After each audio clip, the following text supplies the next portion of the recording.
Union carbide नाम के factory में 3 दिसंबर 1984 के आधी रात को करीब 40 टन MIC गैस लीक हुई, जिससे करीब 2000 से 4000 के बीच लोगों की मृत्यु हो गई और लगभग 5 लाख लोग इसके चपेट में आ गए। 3 दिसंबर 1984 के रात को ऐसा क्या हुआ जिससे इतने सारे लोग मारे गए और इसमें गलती किसकी थी?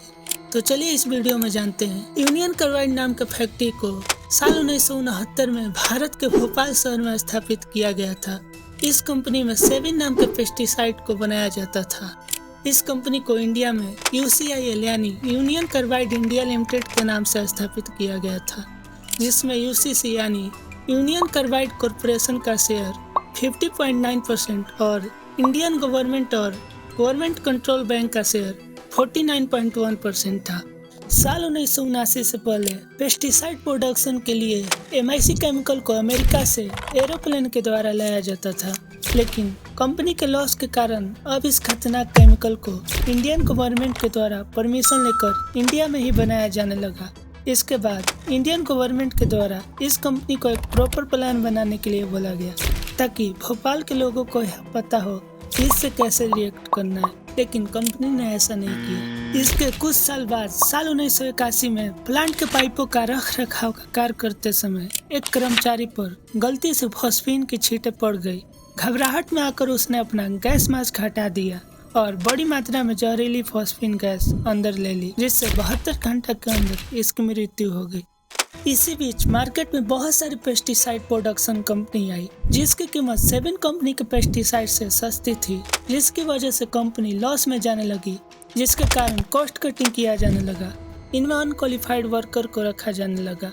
वर्कफोर्स में कमी और सेफ्टी को ध्यान नहीं दिया जा रहा था। सेफ्टी में कॉस्ट कटिंग जैसे लीक पाइप को रिप्लेस करने के बजाय इसे रिपेयर किया जाने लगा। इसके कुछ साल बाद 26 सितंबर 1982 को राजकुमार के सोनी के द्वारा एक आर्टिकल लिखा गया, जिसका टाइटल बचाइए हुजूर इस शहर को बचाइए था, लेकिन इसे इग्नोर किया गया। अब जानते हैं कि 3 दिसंबर 1984 के रात को क्या हुआ था।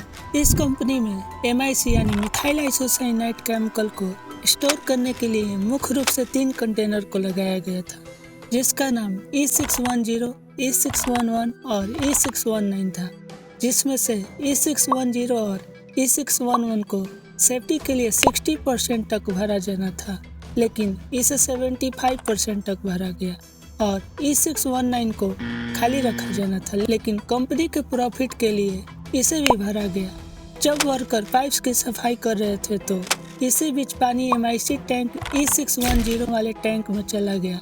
आमतौर पर 2 पाइप्स के बीच में स्लिप लाइन को लगाया जाता है, ताकि एक तरफ का पानी दूसरी तरफ ना जा सके, लेकिन कंपनी के लॉस के कारण इसे नहीं लगाया गया था।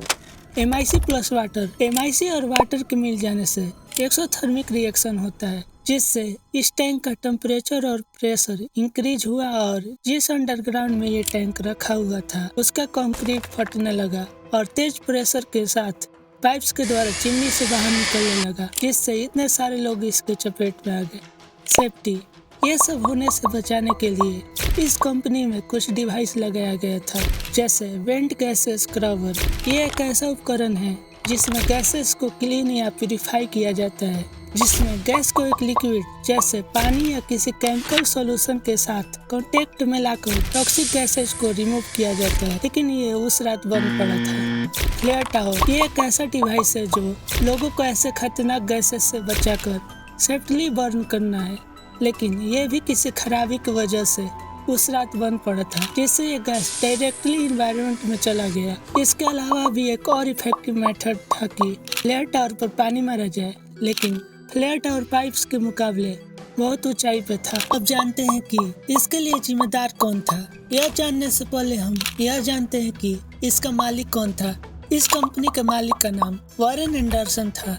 इस घटना के 4 दिन बाद यानी 7 दिसंबर 1984 को वॉरेन एंडरसन अमेरिका से भारत आए तो इनको गिरफ्तार कर लिया गया। गिरफ्तार करने के कुछ घंटे बाद इनको रहस्यमयी तरीके से बेल दे दिया जाता है। फिर इनको कार से भोपाल एयरपोर्ट ले जाया जाता है और भोपाल एयरपोर्ट से दिल्ली एयरपोर्ट, फिर दिल्ली एयरपोर्ट से अमेरिका वापस लौट जाते हैं। इस ट्रेजेडी के लिए यूनियन कार्बाइड को जिम्मेदार पाया गया, लेकिन कंपनी ने वर्कर और सुपरवाइजर पर ब्लेम डाल दिया।